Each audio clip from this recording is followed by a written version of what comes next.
This sport rack is going to be our next unboxing right here. I'll give you a close-up to what it looks like.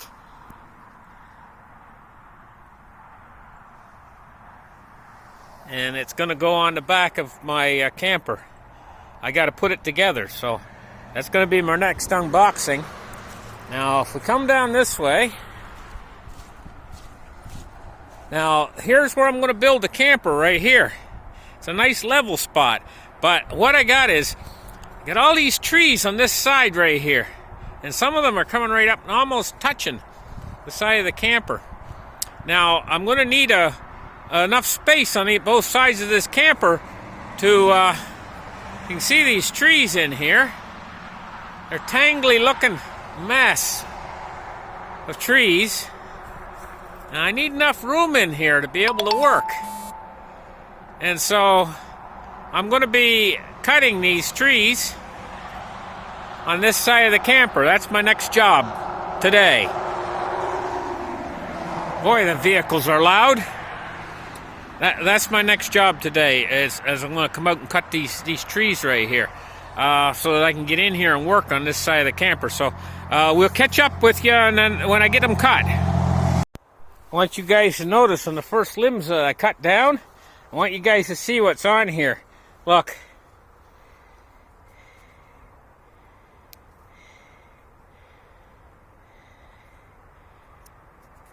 That's the first new buds of spring. Right there. We're getting the first ones cut down. We cut down at the base there. We've cut down about 3 or 4 stumps there at the base. Now, the rest is extending out over. And it's coming from, there's about 3 or 4 limbs there that are all bent and twisted, extending out. So I got to get in there now, and I got to cut those 3 or 4 limbs. And then I got a few more of this spruce tree here. And so I got to create enough of a width here on this side of the vehicle so that I can move the vehicle to one side or the other side in this spot to work on it. Okay, I got it all cleared there between the vehicle and the brush. I got that little tree gone now.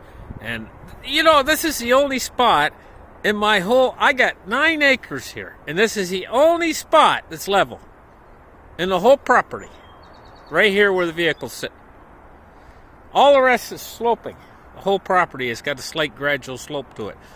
And this spot in the driveway. So I had to clean these trees out right here. Now I got it nice and clean. So I'm going to move the vehicle over a foot. Now what we're going to do is an unboxing.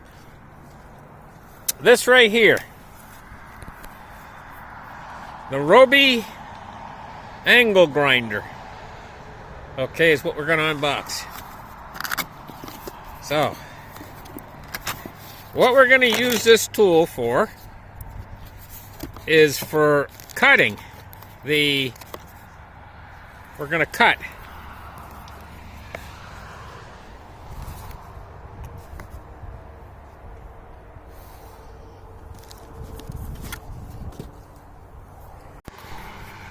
well, I'm taking the roof racks off, and so far I got the first 2 bolts removed, and you see it's loose now.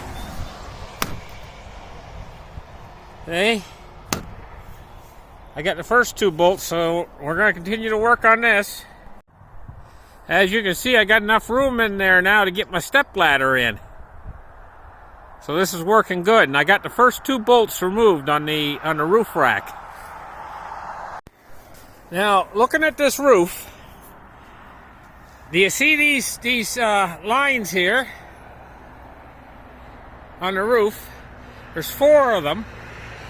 I'm going to use them as a guide for cutting. What I've done is I measured from the inside of this one right here to the inside of this one over here. If you put my tape measure on,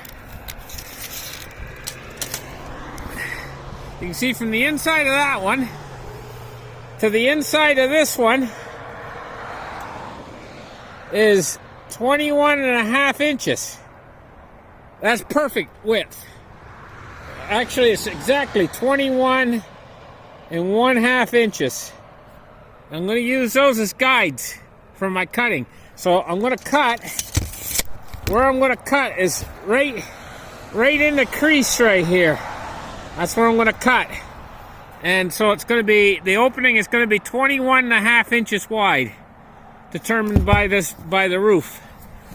And I'm going to make it, I think I'm going to make it either 32 or 36. I haven't decided yet. So that's where we're going to go with our cut. I'm going to take a look on the inside and see where the frame members are.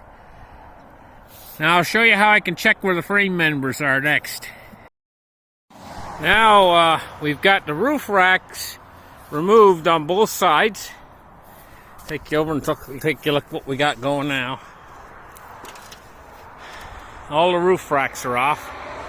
Now I've been inside here and let me show you what I've done.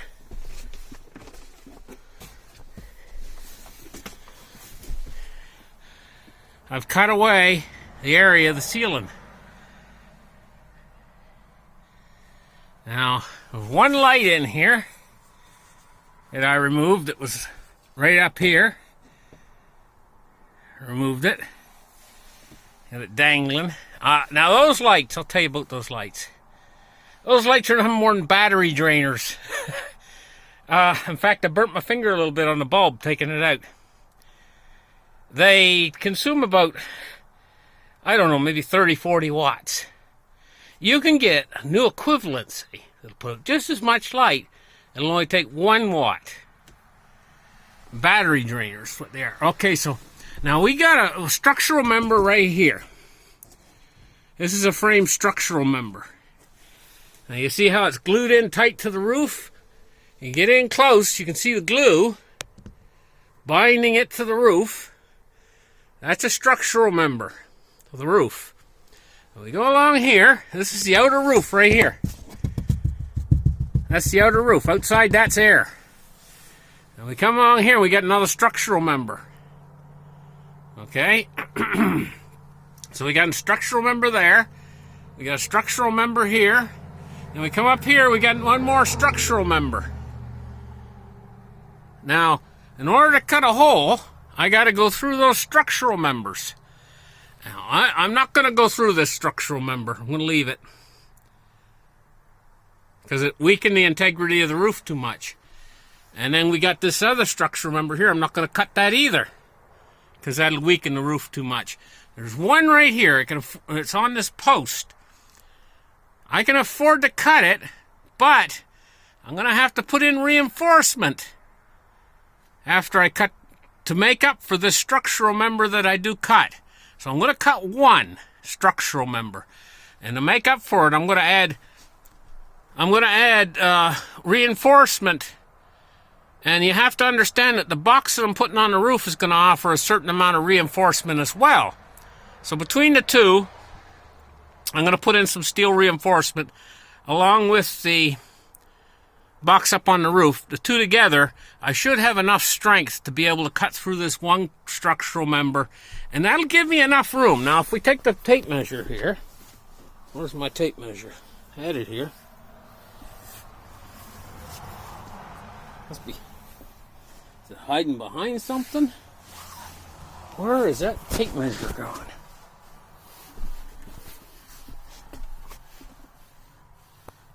Not under the chair. Oh, there it is. See, it was hiding. It was hiding under that little bit of a box. Okay, here's a tape measure. Well, let's measure and see how many inches we got between these structural members if we don't cut them. We're going to have, just a second here. We've got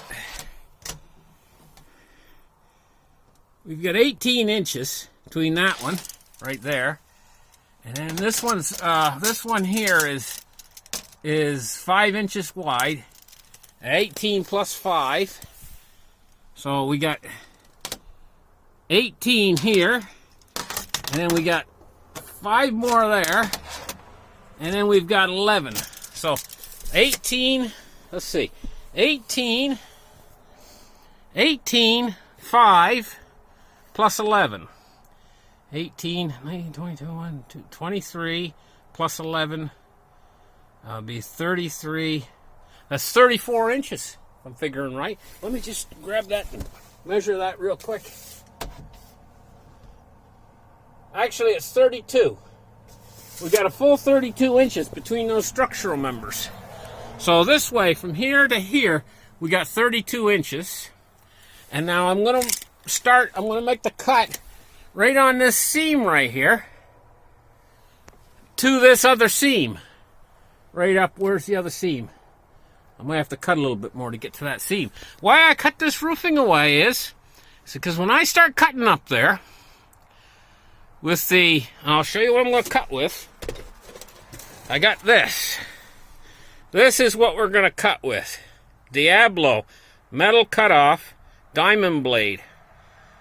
100 times longer life than a regular blade. 4.5-inch grinder wheel blade. I put this on my grinder, and it cuts a very thin kerf through the steel. Takes a 7/8 inch arbor. This wheel it's gonna cut through here, and it's gonna make a lot of sparks.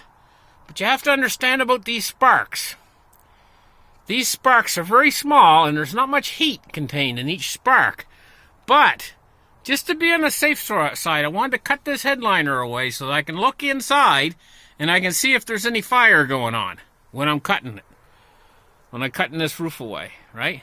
So I'm going to cut between this structural member here and this structural member back here, and I'm going to cut right through this structural member right here. I'm going to take it out, and this whole thing is going to be a hole right up. Now, why I got to put this hole in first, and I've been thinking about this a lot, why I couldn't build the box up there and then build the hole later, is this hole is going to give me an excellent position to work up inside the box to put the frames in and stuff like that. It's going to make it much easier on me to build the actual box itself. Right there. I drilled a hole right through the roof. Top dead center, just behind that frame. Now what I do is I measure in the inside exactly to where the start of this frame is. Then I translate that measurement on the top of the roof from that hole back to this frame, and then I know exactly where they end. I think I'm getting just about it for tonight. I measured the front where we're going to cut, 32 inches back to where the rear we're going to cut, and now we're going to cut right up to the inside of this frame right here on both sides. So now what I got to do is I got to get a square, and I got to put it on that and find the spot right here on all four corners so it's nice and square, and then I'm ready to cut. I'm getting almost ready to cut this thing. But why cut it tonight with the weather the way it is and down near 0 degrees centigrade, which is about 32 degrees Fahrenheit. You know, I mean, it could snow tonight. And I do have a tarpaulin, but tarpaulins work better for rain. Get heavy snow, it could push the tarpaulin into that hole. So I don't think I'm going to cut it open tonight. I think I'm going to call it a day today. I got quite a bit done today on this job, and so I think I'm going to save cutting that hole, because that, I'll tell you, cutting a big hole like that in a roof is something that I don't like doing it. You know, but it's got to be done. I want to do it right. And I don't want to have a whole bunch of snow fall inside the cab, you know, the tarp can't hold the weight of. So basically what my plan is when I cut the hole, I'm going to lay a couple boards across it and lay the tarp on top of the boards, and then put a couple bricks around to keep the rain from coming in. But I don't know how well that's going to work on snow, so I think I'll hold off, because we could get snow tonight. That's it, guys, for this part. We're getting more done.